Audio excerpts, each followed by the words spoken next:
हमारे पास क्या है, वेव नेचर ऑफ पार्टिकल। सही है। वेव नेचर ऑफ पार्टिकल में थोड़ा सा हम इंट्रोडक्शन लेते कि हमारे पास नेचर में दो चीज़ें हैं। एक हमारे पास एनर्जी है, इस टॉपिक की तरफ आते, एनर्जी है। सही है। Energy mean let suppose light है, लाइट भी हमारे पास एनर्जी है। तो लाइट और एनर्जी को हमने दो नेचर दे दिया है कि light behave as a wave and light behave as a particle. Particle mean photon. Planck theory का, ये प्लांक थ्योरी से आया है। प्लांक थ्योरी ने कहा, प्लांक के मुताबिक light consist of small particle calls photon या क्वांटा। इसका मतलब है एनर्जी का हमारे पास क्या है, एनर्जी का हमारे पास डुअल नेचर है। लेट सपोज हम इसको कहते हैं डुअल नेचर है। Mean it behave as a wave, it behave as a particle. Depend करता है कि आप इस पर कौन सा एक्सपेरिमेंट करते हो। मीन अगर आप लाइट को यूज़ कर ले एक ऐसे एक्सपेरिमेंट में, लाइक डायफ्रैक्शन में, इंटरफेरेंस में, तो आपको उस एक्सपेरिमेंट को तब आप एक्सप्लेन कर सकते हो अगर आप उसमें लाइट को कंसीडर कर ले एज ए वेव। सही है। इस तरह आप अगर लाइट को एज ए पार्टिकल ले ले, या हम इस तरह experiment like photo electric effect है, क्वांटम इफेक्ट है, पेयर प्रोडक्शन है, ये एक्सपेरिमेंट हम तब कर सकते हैं अगर हम लाइट को कंसीडर कर ले कि ये पार्टिकल है, फोटॉन है। तो कुछ एक्सपेरिमेंट में इस नेचर पे कर सकता हो और कुछ एक्सपेरिमेंट में इस नेचर पे कर सकता हो। हमारे पास इस तरह कोई सिंगल एक्सपेरिमेंट नहीं है जिसमें हम दोनों शो कर ले कि वेव नेचर भी शो करता है और पार्टिकल नेचर भी शो करता है। इस तरह सिंगल एक्सपेरिमेंट हमारे पास नहीं है। फिर हमारे पास क्या है, हमारे पास मैटर है। मैटर के बारे में हमने पढ़ा था कि मैटर जो है ये कंडेंस फॉर्म ऑफ क्या है, एनर्जी है। मीन ये एनर्जी जो है, ये एनर्जी फ्री फॉर्म जो है, ये वेव और पार्टिकल नेचर शो करता है। तो मैटर भी हमारे पास क्या है, एनर्जी है, लेकिन कंडेंस फॉर्म है। अगर एनर्जी फ्री, ये एनर्जी हमारे पास डुअल नेचर शो करता है, तो ये भी बिहेव लाइक सो या डुअल नेचर, क्योंकि ये भी क्या हमारे पास एनर्जी है लेकिन कंडेंस फॉर्म है। तो इस केस में मैटर क्या हमारे पास, ये तो हमें पता है कि मैटर हमारे पास पार्टिकल है। Matter is a particle which mass and occupies space. तो पार्टिकल है, मीन ये पार्टिकल नेचर शो करता है। तो लोगों ने ये शो किया, कुछ एक्सपेरिमेंट किया उसने, साइंटिस्ट ने ये शो किया कि क्योंकि both are the form of energy, अगर ये दोनों फॉर्म शो कर सकता है, वेव नेचर भी और पार्टिकल नेचर भी शो कर सकता है, तो ये ज़रूरी है कि मैटर भी क्या शो कर ले, डुअल नेचर शो कर ले। Mean it must behave so as a wave. तो इस चीज़ की तरफ हमें आना है कि how matter behaves as a wave. तो हमें क्लिक करना है इस पे कि वेव नेचर ऑफ पार्टिकल। हमें wave nature of particle show करना है कि एक पार्टिकल इलेक्ट्रॉन है, तो इलेक्ट्रॉन का wave nature, how electron behaves as a wave, तो हमें ये शो करना है। तो इस पे क्या किया, डी ब्रागली आ गया। डी ब्रागली ने क्या किया, हमारे पास क्या है, डी ब्रागली है। डी ब्रागली सजेस्टेड, इसने क्या सजेस्टेड किया, द फॉलोइंग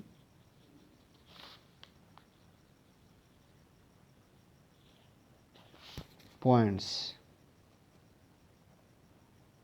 इन डिस्कशन से डिब्राग ने क्या पॉइंट्स डिस्कस किया, सजेस्ट किया कि फर्स्ट पॉइंट जो है इसका कि नेचर इज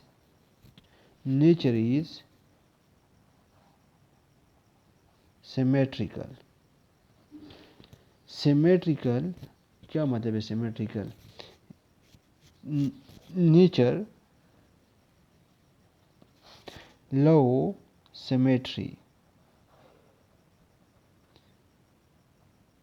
मीन सिमेट्री का मतलब इक्विलिटी। अगर मैटर एनर्जी का डुअल नेचर है तो मैटर का भी डुअल नेचर होना चाहिए, तो इसको हम कहते हैं सिमेट्री। फिर हमारे पास क्या है, इसका जो दूसरा पॉइंट है यह हमारे पास है कि nature is made of matter and so energy।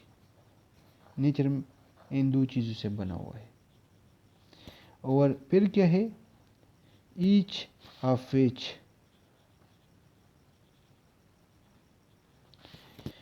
is the form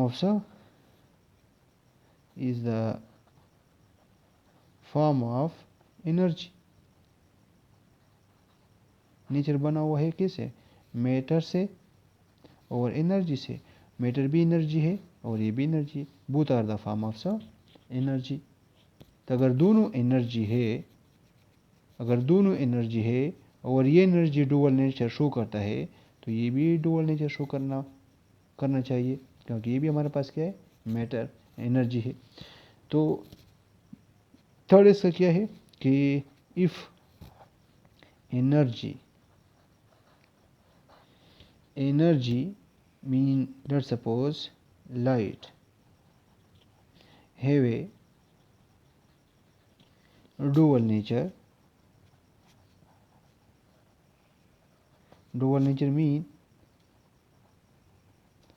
particle and wave nature, see, then matter should also have a dual nature। क्यों? मैटर भी एनर्जी है। अगर ये मैंने एनर्जी डुअल नेचर शो करता है तो ये भी हमारे पास एनर्जी है, तो इसका भी डुअल नेचर होगा। तो इसको किस तरह प्रूफ किया? तो इसको हमारे पास प्रूफ किया तो हमारे पास है कि अकॉर्डिंग टू प्लैंक थ्योरी क्या है कि लाइट ये कंसिस्ट ऑफ फोटॉन, और हर फोटॉन की जो हमारे पास एनर्जी है वो बराबर है E is equal to HF।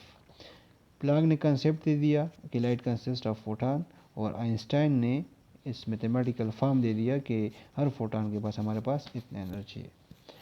ये इसको कर ले equation 1। Also E is equal to MC square, इसको कर ले इक्वेशन 2। कंपेयरिंग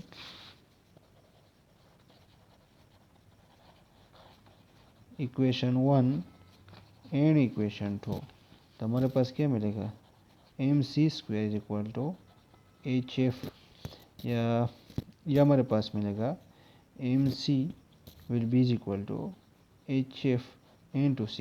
ये स्क्वेयर है तो हमने यहाँ से एक C को से डिवाइड किया, तो ये हमारे पास मिलेगा, ये किसके बराबर है, MC या MV, ये बराबर है मोमेंटम के, स्पीड इंटू मास, ये बराबर है मोमेंटम, ये बराबर है HF बराबर है HF ये lambda is equal to frequency by V, तो ये बराबर हमारे पास है लेमडा के, तो ये मिलेगा H इंटू लेमडा।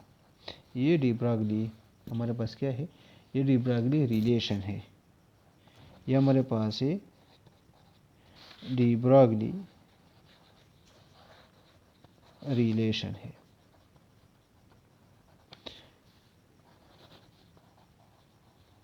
ये हमारे पास डी ब्रागली रिलेशन है।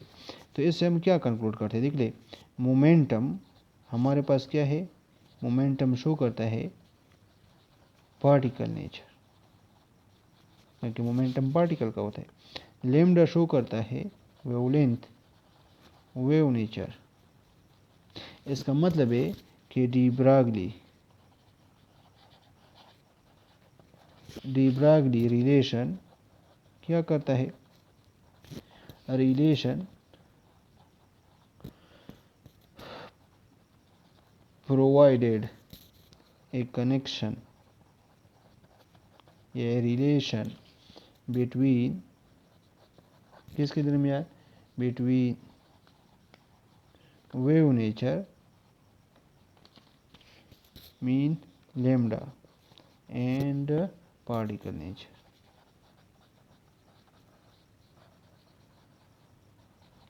मीन मोमेंट वेव नेचर और पार्टिकल नेचर को रिलेट करता है। क्या मतलब है, अगर मोमेंटम ज़्यादा है,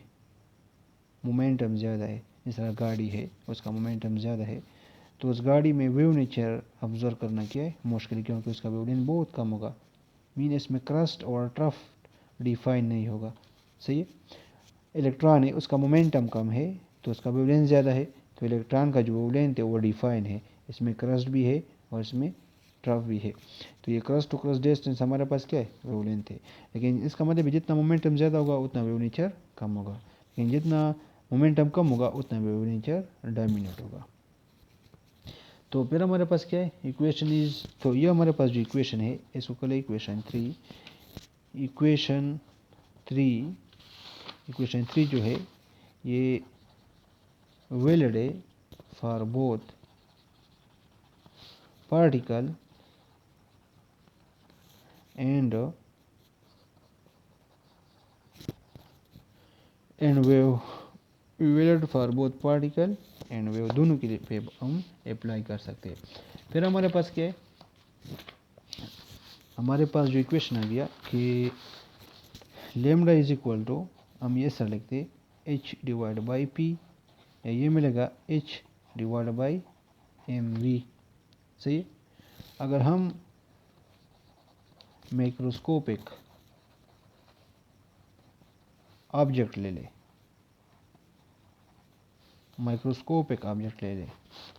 तो माइक्रोस्कोपिक ऑब्जेक्ट में जिस तरह हमारे पास गाड़ी है उसका मोमेंटम ज़्यादा होता है, तो उसका वेवलेंथ कम है। मीन हम उसमें वेव नेचर डिटेक्ट नहीं कर सकते। सही है। इस तरह हमारे पास क्या है, जिस तरह लेट सपोज हम एक बाल लेते हैं। सही है। माइक्रोस्कोप एक ऑब्जेक्ट है, इसका लेट सपोज वेलोसिटी है 2 मीटर पर सेकेंड और इसका जो मास है 0.25 kg है। अब इसके साथ जो वेवलेंथ है, एसोसिएटेड वेवलेंथ है, हर पार्टिकल के साथ एसोसिएटेड वेवलेंथ है। सही है। तो उस वेवलेंथ को हमें किस तरह कैलकुलेट करना है, तो ये हमारे पास मिलेगा डी ब्रागली इक्वेशन के मुताबिक बल के साथ जो वेवलेंथ एसोसिएटेड है वो मिलेगा H divide by M V. तो मास पुट कर ले, वेलोसिटी पुट कर ले और प्लांक कांस्टेंट, तो हमारे पास जो बल की वेवलेंथ मिलेगा वो 7.3 इंटू 10⁻⁻10 मीटर, ये हमारे पास मिलेगा। ये बहुत कम वेवलेंथ है। सही, बहुत कम वेवलेंथ है। और इस ये हमारे पास मिलेगा 1.3 इंटू 10⁻34 मिलेगा, -34। ये बहुत कम वेवलेंथ है और इसको हम ऑब्जर्व नहीं कर सकते, वी कैन नॉट ऑब्जर्व, इसको ऑब्जर्व नहीं कर सकते। फिर हमारे पास क्या है, अगर हम माइक्रोस्कोपिक ऑब्जेक्ट ले ले, इसमें हमारे पास क्या है, जैसे हमारे पास इलेक्ट्रॉन है, तो इलेक्ट्रॉन्स के साथ जो वेवलेंथ एसोसिएटेड है वो होगा एच इंटू एम वी। सही।